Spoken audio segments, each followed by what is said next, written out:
Hey guys, True Grit Scott, Bulletproof Saws, bluesaws.com. Just making a quick video. I'm messing around with some saws. You guys know I've been messing around with these 361s, and I know you're probably looking at it like, oh, he's got the velocity stack on it. And to be honest with you, I don't think that's making as much of a difference as I had hoped it might. Not to make it worth having the back half of the saw open. And I got to play with it some more and see. Really, I want to increase the size of that intake boot is probably the next mod I want to do.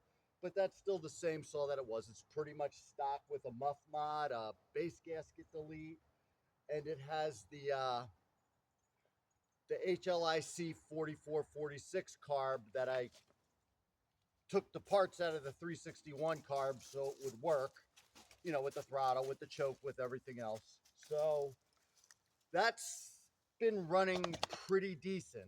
The only thing I can say is, like, I'm having massive temperature swings here. Today it's got to be 40 degrees out. Last time I was running it, it might have been maybe 20 degrees, and I did have to retune the carb a little bit. So I got to just run it a lot more to just see how that's responding. But what I wanted to do is I was going to run that. I got a fresh chain on there. It's not one I sharpened. It's a fresh, I just made the chain. And then I want to run it with the 400c again, because I'd done that a while ago with Ralphie over at Timber and Tools saws, and we ran some, and then he ran more. And I'm just curious because they're kind of close. I realize that the size is different. It's old tech versus new tech. It's Chinese versus OEM. Nothing's fair about it. But what I can do is I'll swap out the bar real quick, run them both, just to get an idea where I'm at, because I think that 361's running. I'm real happy with it for firewood. So I don't know. It's not a race saw. It's just a fun saw. And I threw that velocity stack on just for fun, just to see if it would breathe a little bit more for me. So I'm going to start that up, warm it up a little bit, and then I'll make a couple cuts with that. Then I'll throw the barn chain on the 400 and see how that goes. That's it. I'm going to pause you guys so I can warm that saw up a little bit. And this dog wants to keep bumping the camera, I think.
Well, guys, I'm going to pause you.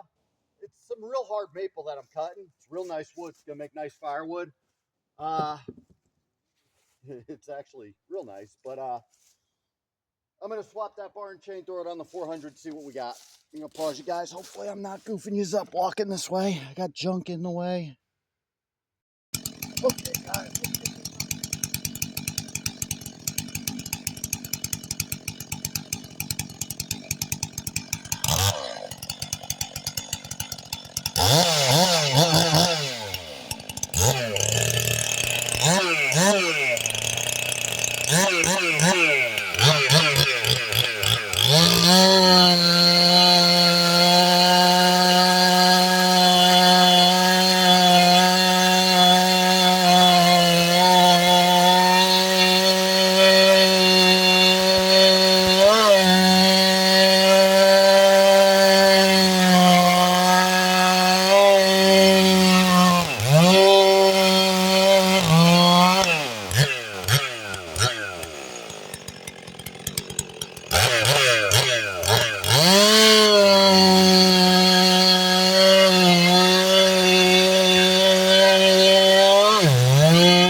kind of interesting to me.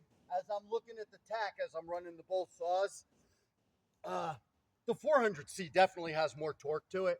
I could dog in harder, but I tried not to dog in so much to bog it down, because you could dog in enough to make a saw look bad. So I tried not to do it. You saw me slip there and kind of misstep on the second cut with the 400, but they were running about the same, 10.6, 10.8. But the 400, if I eased up on it and I'm still in the wood, I'm not easing out of the wood, it's going up to 11.2, a little bit better, maybe 11.3. So I think that had a few more RPMs in it than the 361. I guess the video timing, it'll give us a better idea. Maybe I should make a couple more cuts where I just let the saw work and don't play with it, but I'm not really trying to race the saws and compare them to that level.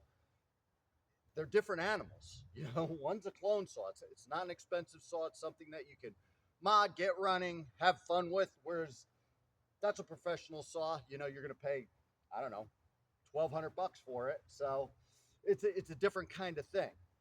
It's nice to see that the 361 can not get totally crushed by it. That's cool, but it doesn't say anything. I don't know, guys. It's kind of fun. I don't know what else to tell you. I like playing with those 361s an awful lot. I had a 372 I wanted to run, and maybe I'll pause you and start it up. The chain's a little bit loose, and of course it's got a full wrap handle on it, so I can't get my scrunch under the handle to tighten up the chain.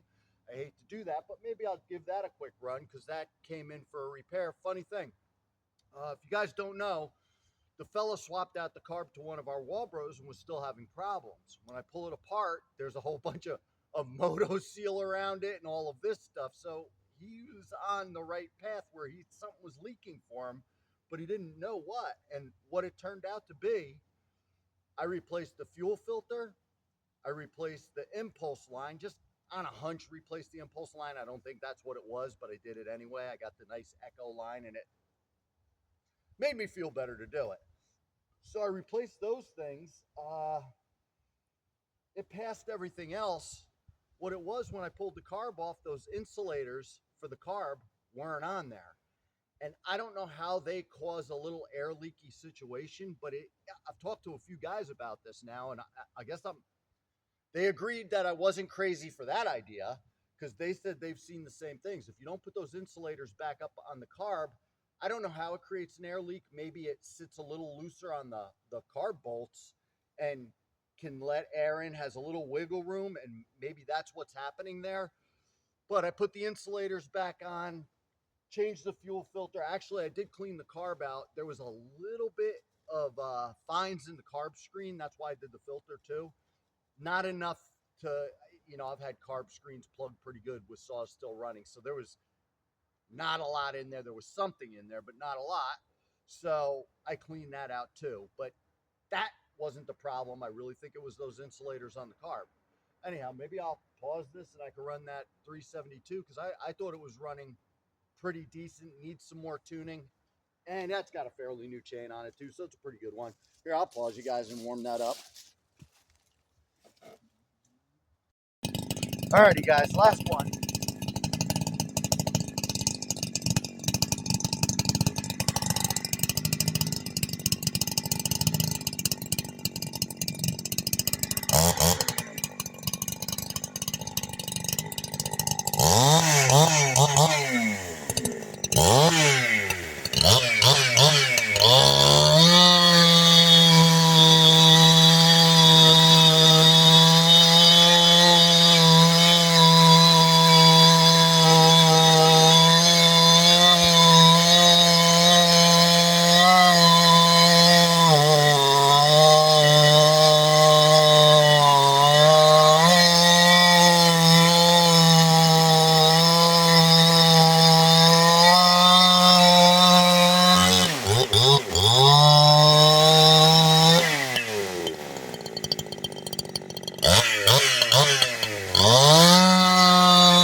That's actually a really nice running saw too. I don't know if it shows on video.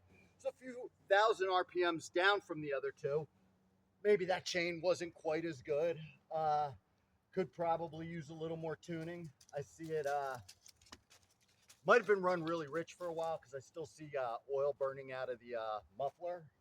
And I think I might try a little timing advance on that before I give it back to him out of curiosity, because the saw feels like it has a lot of grunt to it. It's heavier than either of those other two saws, and I think it's even bigger than the 400cc wise, because for some reason I think the 468cc's, 59cc's, and 72cc's, and I think there's more to be had on that saw. I mean, I'm not really trying to sign up to redo the guy's saw without him, asking, but just out of curiosity, because I know on a lot of the clone saws, not all of them, but a good amount of them, that timing advance has been helping out a lot of people. We've been talking about it for a few years, and I forget if it was Charlie Briscoe or somebody put out a video where they really nailed down the timing advance. So that's kind of cool.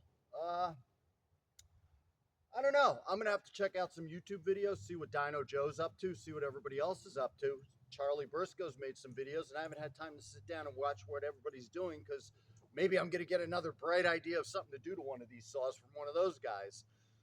Anyhow, guys, that was it. It was just meant to be a quick video. I was messing around with saws, testing some stuff out, so you guys get to see. I get to get harassed by the dog the whole time.